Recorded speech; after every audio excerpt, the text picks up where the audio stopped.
நீங்கள் தேர்ந்தெடுத்த அந்த எம்எல்ஏ பேசுகிறார், இதே வில்லிவாக்கத்தில் பேசுகிறார். நாங்க நேத்தே லோக்கல் பாடி எலெக்ஷனுக்கான பணியை ஆரம்பிச்சிட்டோம். என்னது? பழி போடுறது. அதான் உங்களுடைய பணி. நாங்க நேத்தே ஆரம்பிச்சிட்டோம் அபிஷியலா. உள்ள இருந்து விரல விட்டு அந்த மாதிரி வெட்டுது. ஒரு எவ்வளவு பெரிய அசிங்கம், ஒரு அரசியலில் அசிங்கம். அது வெட்டிட்டு உடனே ஒரு திரும்ப ஒரு விக்டிம் கார்டு. ஐயோ, ஒரு எம்எல்ஏ அசிங்கப்படுத்திட்டாங்க. என்ன புரோட்டோகால், ஜிசிசி புரோட்டோகால் என்னன்னே தெரியாம, ஒரு மேயர் தான் ஹெட்ங்கிறதே புரியாம அதை வெட்டிட்டாங்க. உடனே நான் ஒரு கர்ப்பிணி பெண் பிள்ளை பெற்றிருந்தேன், கஷ்டப்பட்டு இருந்தேன், உன்ன போய் எப்படியாவது போயிருந்ததுக்காக வந்து அப்புறமா 1/4 மணி நேரம் லேட்டா வந்த. உங்களை வரலாறு மன்னிக்குமா?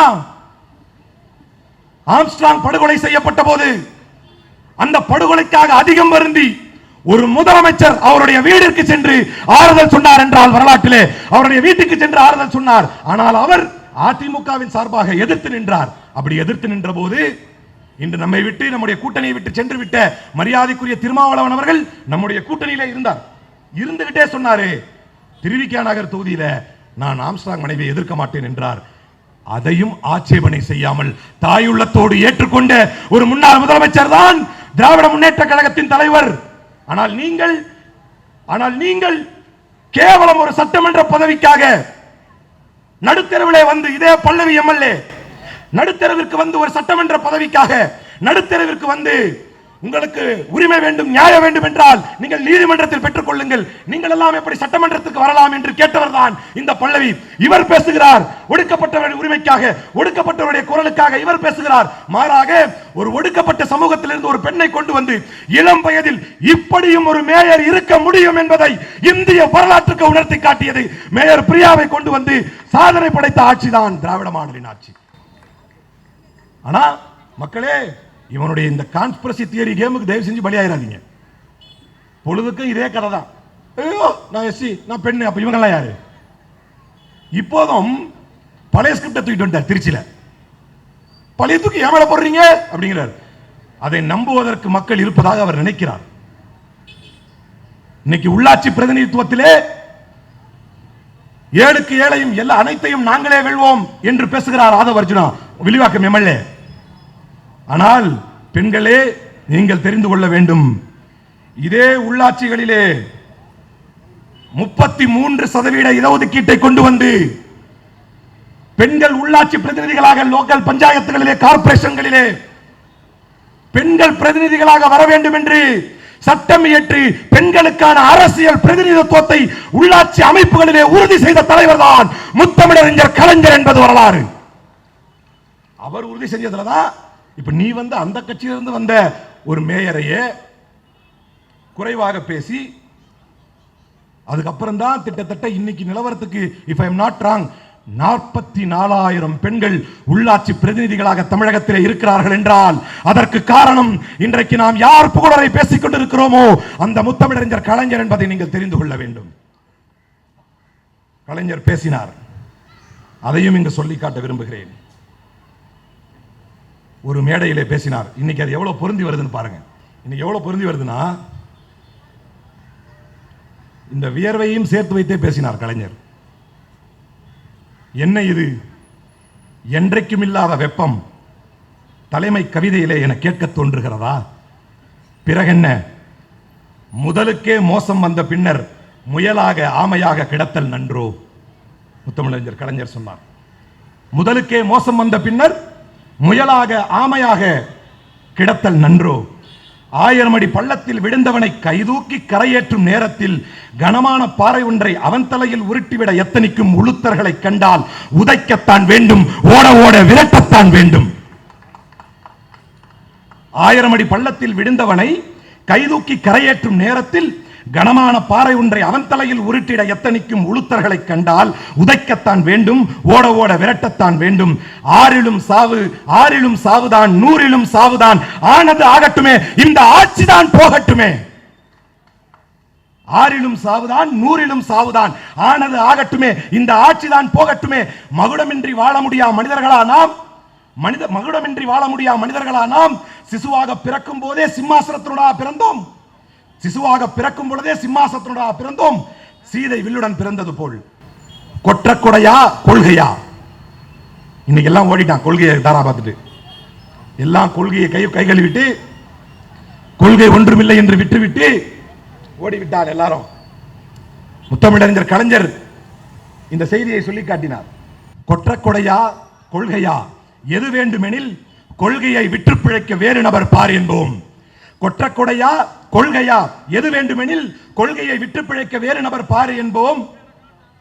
ஆட்சி வரும் போகும் நிலையன்று, முத்தமிழறிஞர் கலைஞர் சொன்னார், ஆட்சி வரும் போகும் நிலையன்று ஐயா அண்ணா வகுத்த கொள்கை போகாது வாழும் நிலையாக.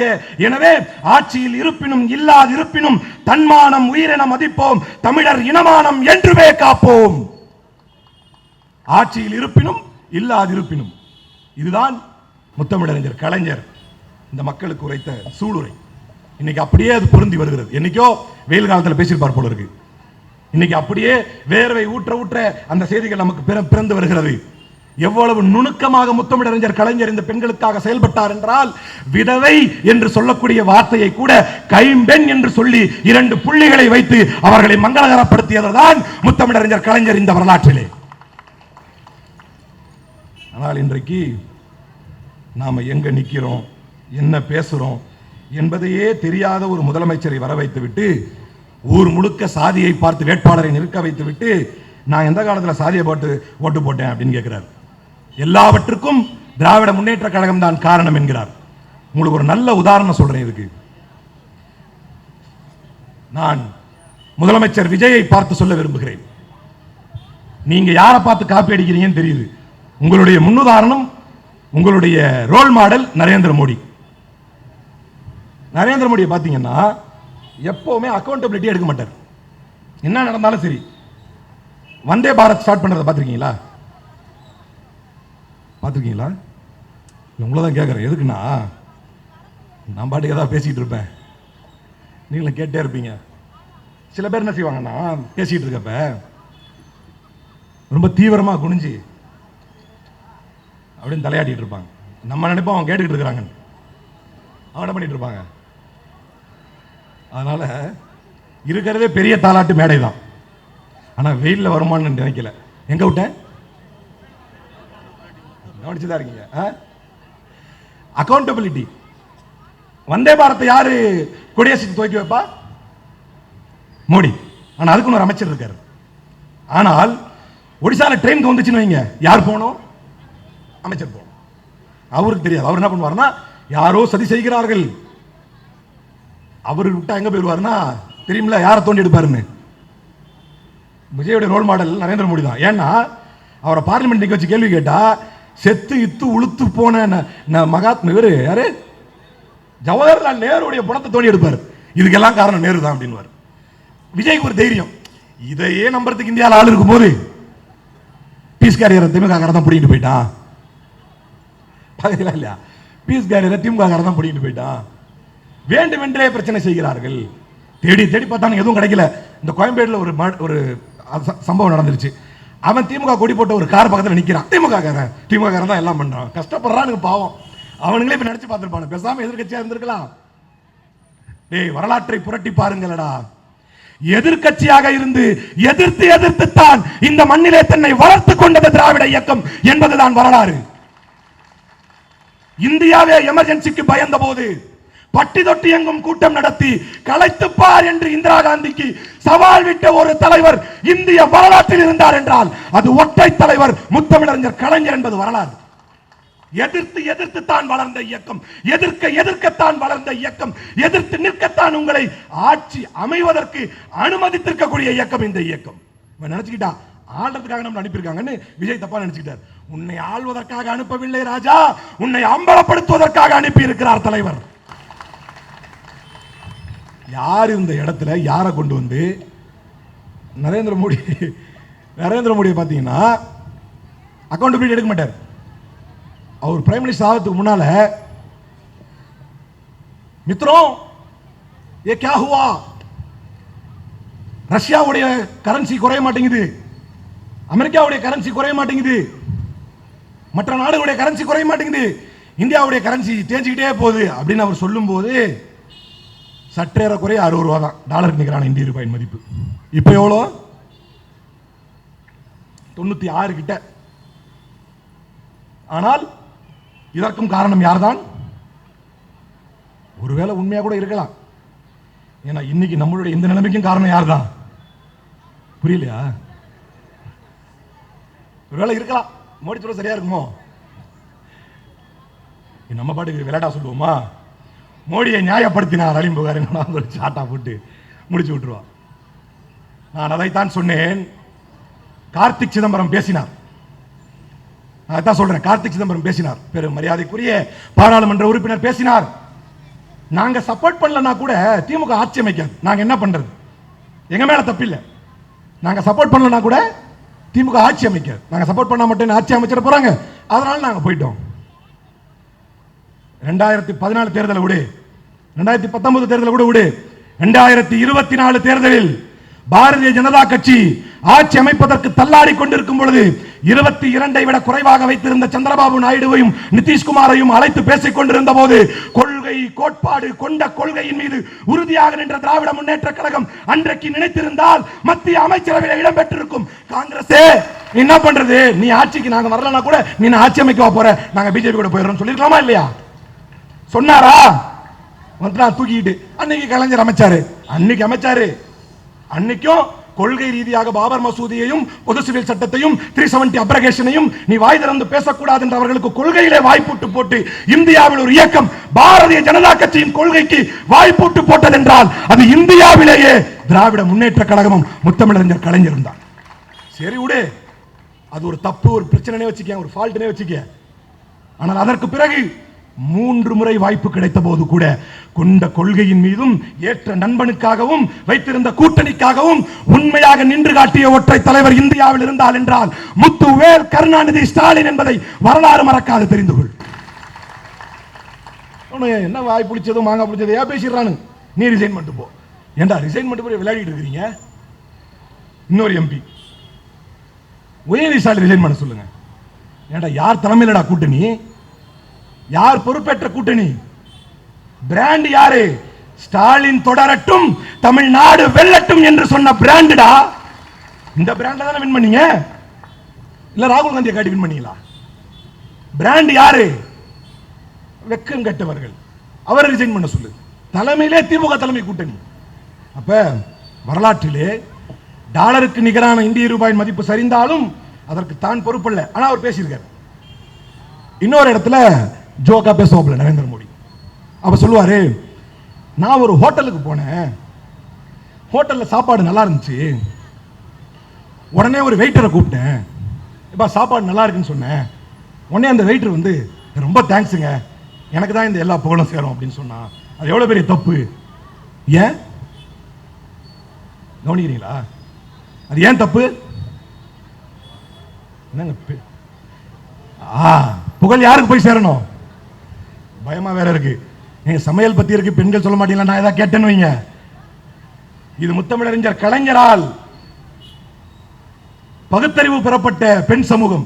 ஏண்டா சமைக்கிறது எங்களுக்கு மட்டும் தான் கடமையா யாரா கேட்டா? அப்ப நான் என்ன கேட்கிறேன்னா, வெயிட்டர் அந்த கிரெடிட் எடுத்துக்க முடியுமா? கிரெடிட் யாருக்கு? சமையல் செஞ்ச குக்குக்கு. இதை நரேந்திர மோடி சொல்கிறார். எதுக்கு சொல்றாருன்னா, விண்வெளியில் ராக்கெட் விட்டீங்கன்னா அதுக்கான கிரெடிட்டை சோனியா காந்தி எடுத்துக்கிறாங்க, நியாயமா சயின்டிஸ்ட் தானே போகணும் அப்படின்னு உதாரணம் சொன்ன அதே நரேந்திர மோடி தான் சந்திராயன் போச்சா விண்வெளியில. சந்திராயன் போய் இறங்கின உடனே எல்லாரும் சந்திராயனை காட்டிட்டு இருக்காங்க, எல்லா டிவியும். திடீர்னு டிவியை கட் பண்ணிட்டு நரேந்திர மோடியை காட்டுறான். நரேந்திர மோடி கொடியாட்டிட்டு இருக்காரு. இப்படி இதே மோடி தான் அதை சொன்னார். அது கிரெடிட் வந்து நம்ம எடுக்க கூடாது. இன்னும் 100 உதாரணங்களை, நரேந்திர மோடி உதாரணங்களை சொல்ல முடியும். சேம் விஜய் ஆட்சிக்கு வந்த மறுநாளே, யார் டைலாக் இது? ஆட்சிக்கு வந்த மறுநாளே இப்ப திருச்சி என்ன சொல்றாரு? நம்மால முடிஞ்ச வரைக்கும் விவசாயக்காரன் தள்ளுபடி பண்ணிருக்கோம். ஐயா அன்னைக்கு சொல்லும் போது அப்படி சொல்லிய ராஜா. ஆட்சிக்கு வந்த மறுநாளே என்ன பண்ணுவோம்? பெண்கள் பாதுகாப்பை உறுதிப்படுத்துவோம். ஓ, மறுநாள் இவ்வளவு லென்த்தா இருக்குது. இன்னைக்கு தான் சிங்கப்பெண் திட்டம், ஸ்டிக்கர் ஒட்டுற திட்டத்துக்கே உங்களுக்கு 1 மாசம். ஆட்சிக்கு வந்த மறுநாளே எல்லாம் பண்ணிட்டு எப்படி நரேந்திர மோடி அதுக்கு வந்து கேரவன்ல வந்து ஒரு இது கவர் எழுதுனா, அந்த கவர்ல எழுதியிருந்தா, all good comes from Modi but Modi is not responsible for anything that goes wrong. All good comes from Modi. But Modi is not responsible for anything that goes wrong.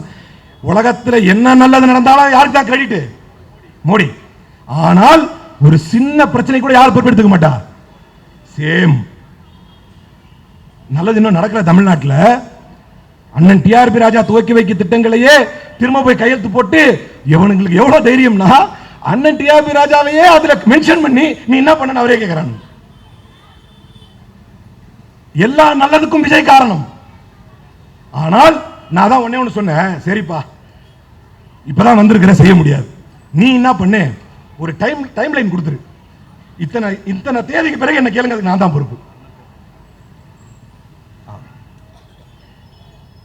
இத்தனை தேதிக்கு பிறகு என்ன கேள்வி கேளுங்கள், அதற்கு நான் தான் பொறுப்பு என்று சொல்லிவிட்டால் அதற்கு பிறகு விஜயை பொறுப்பெடுத்துக் கொள்ளலாம் அப்படின்னு சொல்ல. எனவே பெண்களுக்காக பல சிறப்புகளை செய்து அவர்களை கண்ணியப்படுத்தி அவர்களை அந்தஸ்தில் உயர்த்தி அவர்களை உயர்வுபடுத்தி அவருடைய வாழ்வாதாரத்தை உயர்த்தி அவருடைய பயண திட்டங்களை சிறப்பு செய்து பொய்யான ஒரு பரப்புரையை பாரதிய ஜனதா கட்சியும் அண்ணாமலையும் இந்த சீமான் போன்றவர்களும் அதிமுகவும் சேர்ந்து ஒரு பொய் பரப்புரையை கடந்த ஆட்சியிலே செய்தது. பெண்களுக்கு பாதுகாப்பில்லை என்று நான் கேட்கிறேன். இதே கடந்த ஆட்சியிலே நம்முடைய திராவிட நாயகன் மரியாதைக்குரிய நம்முடைய முன்னாள் முதலமைச்சர் கடந்த ஆட்சியிலே பெண்களுக்கு பாதுகாப்பில்லை என்று ஒரு பட்டத்தை சுமத்தினார்கள். இந்தியாவுடைய total average working women force labour, ஒட்டுமொத்தமாக வேலைக்கு செல்லக்கூடிய பெண்களுடைய எண்ணிக்கை ஒவ்வொரு மாநிலத்திலும் கணக்கிட்டால் ஒட்டுமொத்த இந்தியாவில் 34% என்பது ஒன்றிய அரசினுடைய கணக்கெடுப்பு. தமிழ்நாட்டில் மட்டும் அது 43% வைத்திருந்த சாதனை நாயகர் தான் முத்துவேல் கருணாநிதி ஸ்டாலின். அதையெல்லாம் விட்டுட்டு ஒரு ரோட்ல கிடந்த கொட்டாங்குச்சியை இப்படி கொண்டு வந்து அலங்கரிச்சு வச்சிட்டீங்களே. பெண்களே, தாய்மார்களே, ஒரு வாய்ப்பு வரும். அது மேபி மேயர் தேர்தலில் வரலாம், மேயர் தேர்தலோடு சேர்ந்து வரலாம், அல்லது அது இடைத்தேர்தலாக வரலாம், அல்லது இன்னொரு தேர்தலாக வரலாம். ஜனநாயகத்தில் எதுவும் சாத்தியம். அப்படி எது வந்தாலும் முத்தமிழறிஞர் கலைஞர் இந்த பெண் சமூகத்துக்கு செய்ததையும் அவர் ஏதோ ஒரு வகையில் விட்டு சென்ற ஏதாவது ஒன்றை இல்லாமையால் விட்டு சென்ற ஏதாவது ஒன்று இருந்திருந்தால் அதை நிறைவேற்றிய முத்துவேல் கருணாநிதி ஸ்டாலின் என்கின்ற சாதனை நாயகனின் ஆட்சியும் பெண்களை நீங்கள் நினைவு கூறுங்கள். மீண்டும் வரை வாய்ப்பு தாருங்கள். திராவிட முன்னேற்ற கழகத்தை தலை நிமிர்ந்து நிற்க வையுங்கள். திராவிட மாடல் நாயகன் முத்துவேல் கருணாநிதி ஸ்டாலின் அவர்களுக்கு ஒரு வரலாற்று வெற்றியை பெற்றுத்தாருங்கள் என்று கேட்டு வாய்ப்பளித்தமைக்கு நன்றி கூறி விடைபெறுகிறேன். நன்றி, வணக்கம்.